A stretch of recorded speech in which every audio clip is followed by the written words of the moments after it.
एक गांव में चुड़ैल आदमियों को उठाकर ले जाने लगी, जिसके डर से गांव वालों ने घर से बाहर निकलना ही बंद कर दिया।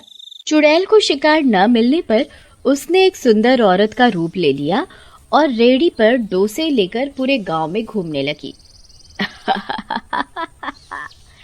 अब कैसे बचोगे मुझसे? फिर चुड़ैल आवाजें लगाने लगती है। डोसा ले लो डोसा, डोसे वाली, डोसा ले लो डोसा। अरे ये हमारे गांव में डोसा बेचने वाली आने लगी क्या? हैं जी, इससे पहले तो कभी इस गांव में नहीं देखा इसे। चुड़ैल ने नहीं पकड़ा क्या इसे? अरे वो औरत है, और चुड़ैल तो सिर्फ आदमियों को ही पकड़ रही है ना। इतनी सुंदर औरत को तो चुड़ैल बिल्कुल नहीं पकड़ने वाली। क्या क्या कहा? सुंदर? आज तक तुमने मेरी तो इतनी तारीफ नहीं की। अरे मैं तो ऐसे ही कह रहा था। रीमा, तुम गुस्सा क्यों होती हो?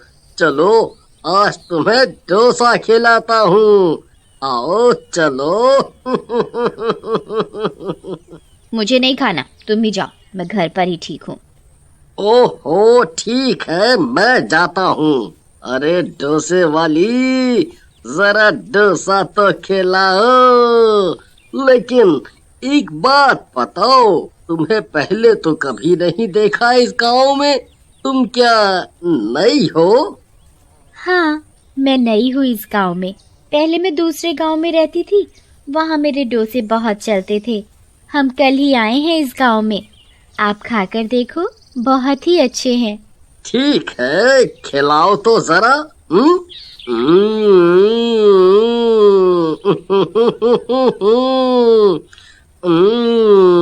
वाह वाह वाह वाह वाह, मजा आ गया। ये तो बहुत ही स्वाद है। फिर वो खाकर अपने घर चला जाता है और ऐसे ही चुड़ैल रोज आने लगती है।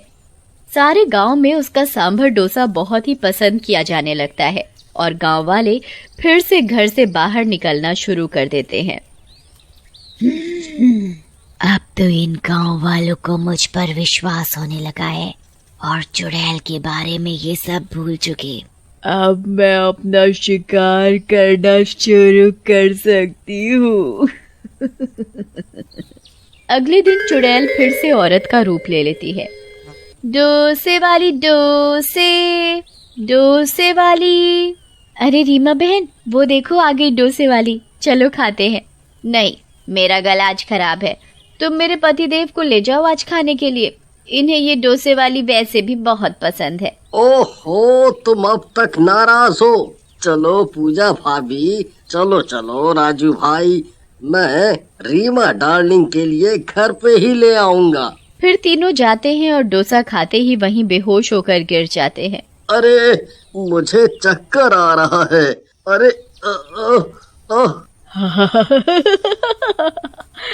गिर गए तीनों। ये औरत मेरे किसी काम की नहीं है। इन दोनों आदमियों को उठा लेती हूँ। फिर चुड़ैल अपने असली रूप में आ जाती है और हरिया और राजू को उठाकर ले जाती है। उधर कुछ देर बाद हरिया की बीवी रीमा बाहर आती है तो पूजा को बेहोश पाती है। अरे पूजा, क्या हुआ? फिर रीमा पूजा के मुंह पर पानी डालकर उसे होश में लाती है और उससे पूछती है, अरे मुझे क्या हुआ था? मुझे कुछ याद नहीं। हमारे पति कहाँ चले गए? यही तो थे तुम्हारे साथ। फिर दोनों मिलकर उन दोनों को गांव में ढूंढती हैं, पर दोनों कहीं नहीं मिलते। हो सकता है खेतों में चले गए हों, शाम को वापस घर आ जाएंगे। इतना बोलकर दोनों अपने अपने घर चली जाती हैं और दूसरी तरफ चुड़ैल हरिया और राजू को अपनी गुफा में ले जाती है और एक पिंजरे में कैद कर देती है, जहां उसने और भी आदमियों को रखा होता है। अरे हरिया भाई, और राजू को भी इस चुड़ैल ने पकड़ लिया। अरे तेरा नाश बेटे चुड़ैल, हमारे गांव में कोई मर्द को नहीं छोड़ेगी क्या? चुप करो और चलो खाना बनाओ मेरे लिए सब मर्द मिलकर। अपनी बीवियों से बहुत सेवा करवा चुके हो, अब मेरी सेवा करो। और जैसे ही तुम लोग 50 हो जाओगे, मैं तुम सबको मार डालूंगी। अरे लेकिन हमें मारना क्यों चाहती हो? हमने तुम्हारा क्या बिगाड़ा है? ये मत सोचो, चलो जल्दी से ये बकरा बनाओ मेरे लिए राजू। फिर चुड़ैल एक लाश के पास जाती है।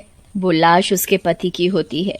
राहुल, मैं तुम्हें जल्द ही जिंदा कर लूंगी, बस अब मुझे कुछ ही आदमियों की जरूरत है। ऐसा बोलकर चुड़ैल फिर से गांव जाती है और डोसे बेचना चालू कर देती है। तभी एक गांव वाला डोसा खाते ही बेहोश हो जाता है और डोसे वाली चुड़ैल रूप में आ जाती है और उस गांव वाले को भी उठाकर ले जाती है। तभी उसकी पत्नी देख लेती है।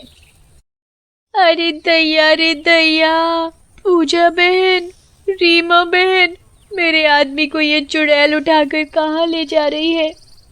अरे नहीं, ये डोसे वाली तो चुड़ैल निकली। रीमा बहन, हमें इसका पीछा करना होगा, कहीं हमारे पति को भी इसने तो नहीं गायब किया। फिर वो छुपकर चुड़ैल का पीछा करती हैं और चुड़ैल की गुफा में पहुंच जाती हैं। वहां का नजारा देखकर उनकी आंखें फटी की फटी रह जाती हैं। गांव के बहुत सारे आदमी एक पिंजरे में बंद होते हैं। अरे नहीं, मेरा राजू वो रहा। सब आदमी जो गायब हुए जा रहे हैं वो सब यहाँ है। हे भगवान, मेरा हरिया भी है यहाँ तो।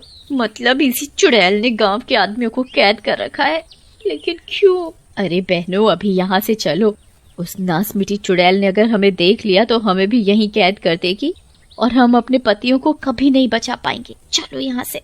हाँ हाँ बहन, सही कहा, चलो गांव वापस। फिर सब वापस गांव आ जाती हैं और सब गांव वालों को डोसे वाली चुड़ैल की सच्चाई बताती हैं और सरपंच से मदद मांगती हैं। अरे बाप रे, ये तो बहुत बुरा हुआ।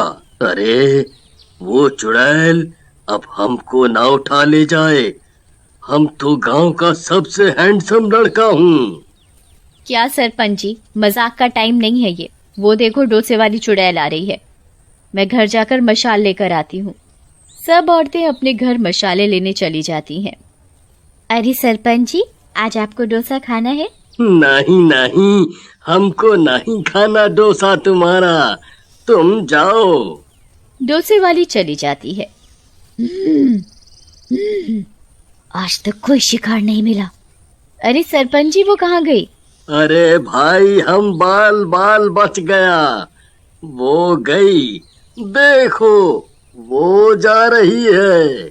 चलो अब इसका पीछा करते हैं, हमें अपने पतियों को तो बचाना ही होगा। अरे नहीं, हम नहीं जाऊंगा।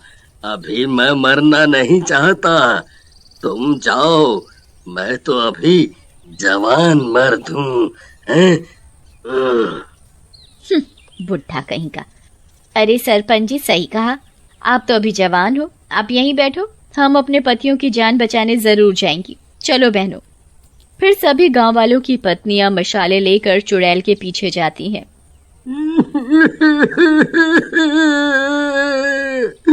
अरे भगवान, हमारी पत्नी को भेज दो।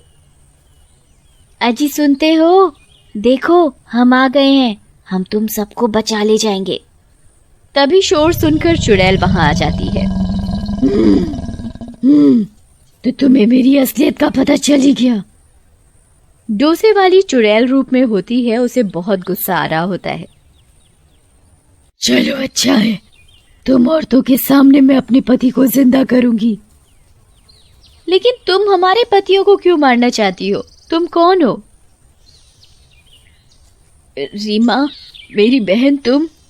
वो देखो, मेरे पति की लाश तुम्हारे पतियों की बलि चढ़ाकर अपने पति को जिंदा करूंगी। रीमा जैसे ही उस लाश के पास जाती है। तुमने मुझे बहन क्यों कहा? अरे राहुल, ये तो राहुल की लाश है। तुम कविता हो? हाँ रीमा, मेरी बहन कविता। ये सब क्या हो गया? तुम मर कैसे गई? तुम तो राहुल से शादी करके शहर गई और ये हरिया मेरे पति हैं। तुम मेरे पति को मारकर अपने पति को जिंदा करना चाहती हो? मरा हुआ इंसान कभी जिंदा नहीं होता मेरी बहन। चुड़ैल रोते हुए रीमा के गले लग जाती है। हाँ रीमा, तुमने सही कहा। मुझे नहीं पता था हरिया तुम्हारे पति हैं। तुम्हें हमने कितना ढूंढा, फिर माँ बाबा ने मेरी शादी हरिया से कर दी। मेरा एक्सीडेंट हो गया था जिसमें हम दोनों मर गए। मैं चुड़ैल बन गई और अपने पति को जिंदा करने के लिए आज मुझसे बहुत बड़ी गलती हो जाती। मैं अनजाने में अपनी बहन का ही सुहाग उजाड़ देती। मुझे माफ कर दो मेरी बहन, मुझे माफ कर दो। तुम्हारे साथ बहुत बुरा हुआ। मैं तुम दोनों का अंतिम संस्कार करूंगी जिससे तुम दोनों की आत्मा को मुक्ति मिल सके। फिर चुड़ैल सबके पतियों को आजाद कर देती है और रीमा भी दोनों का अंतिम संस्कार करके उन्हें मुक्ति दिला देती है।